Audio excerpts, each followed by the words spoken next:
Hey, this is American Lonsdale fan, and I have been an NRA member since I've been old enough to shoot. I've been a life member for almost 20 years, and in that 20 years, I have slowly and gradually upgraded my membership. I even went so far as to purchase the endowment member ring that I wear proudly, even though for the past 5 years I've actually been a patron member of the NRA. But yet I still wear this proudly. However, in light of some recent events, I have to say that I am going to put it aside because maybe you guys on the gun control argument side are correct. Maybe it's just time to rescind and repeal the Second Amendment.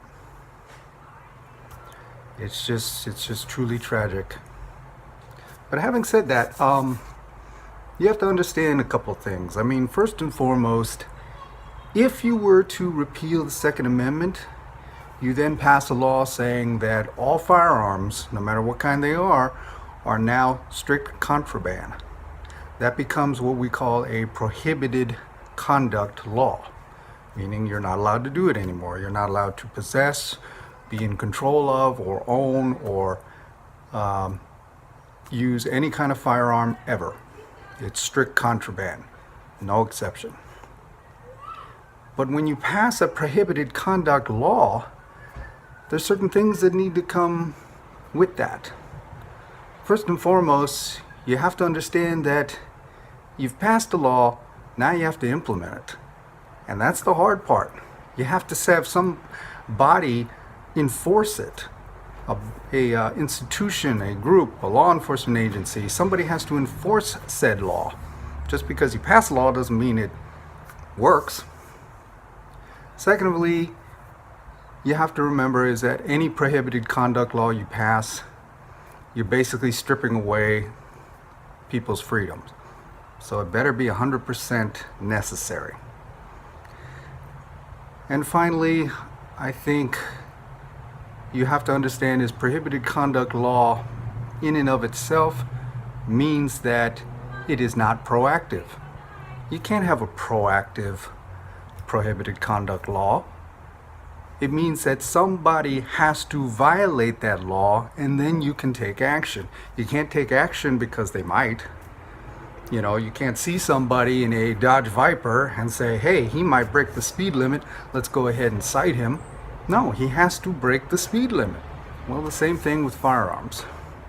So if we are going to prohibit all firearms, and if we are going to, in fact, repeal the Second Amendment, I think I've come up with a strategy to best implement this. First, we got to go where we know there are firearms. We have to go ahead and confiscate said firearms where there's accurate records and we know which ones and everything. It's best accounting. So the best place I think we need to start is with the feds. Let's start with the Secret Service. Okay, we know Secret Service uses myriad of different firearms. So we have to seize firearms from every Secret Service agent ever. And I think it would make the politicians happy, especially, you know, your Feinsteins and your Schumers and your Pelosi's. It would make them happy because now they're going to be protected by people who don't carry firearms, so they don't have to be around guns anymore. It's perfect.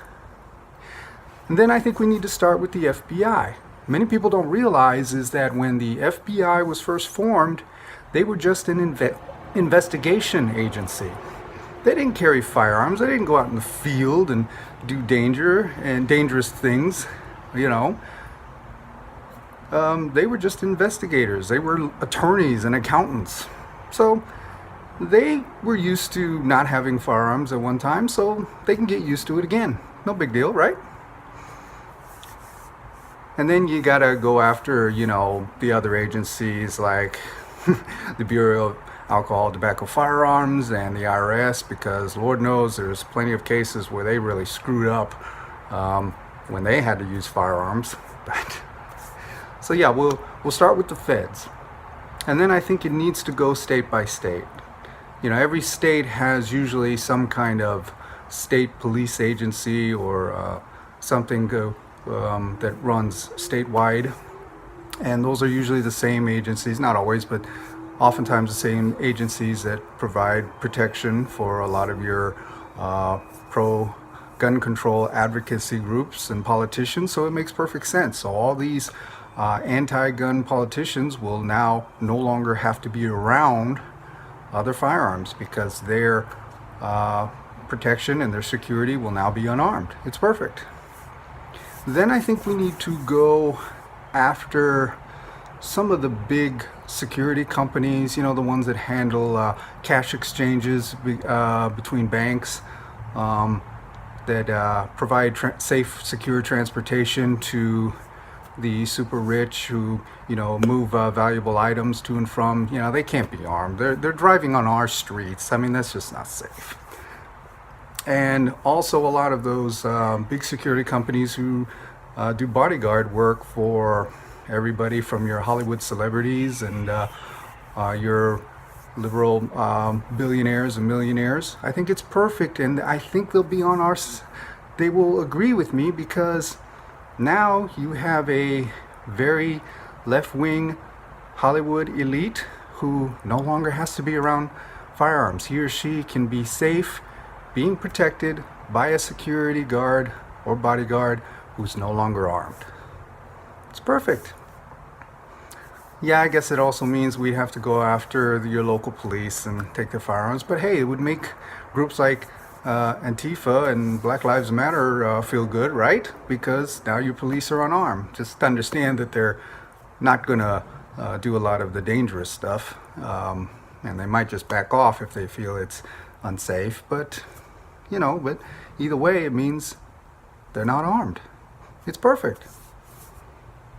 And then, after we've done all that, then I'll turn in my firearm. Doesn't this make sense? We'll get rid of it on the federal, the state, and the local level, all across in the private sector, and then you can have my firearm. Now what, that doesn't work for you? Doesn't make sense? What, you as a gun control advocate, you want a world where just the rich and powerful are armed? You want a world where the feds are armed, the state police are armed, and big rich companies that need security, those people are armed, but hardworking people are not? But I thought this was about safety. Oh, that's right. It never really was about safety, was it? It was about power. It was about control. It was about a right of self-defense, the right to provide protection for yourself. It was about, I have to say it, Colonel Jeff Cooper was right.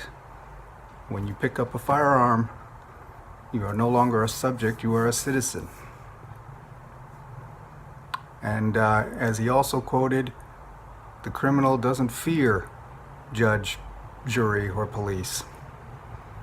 So what's that going to help? The only thing that the criminal might fear or must be taught to fear is the would-be victim. So if my initial idea does not work, then I guess repealing the Second Amendment will never work. So with that in mind, in the words of Charlton Heston, from my cold, dead hands.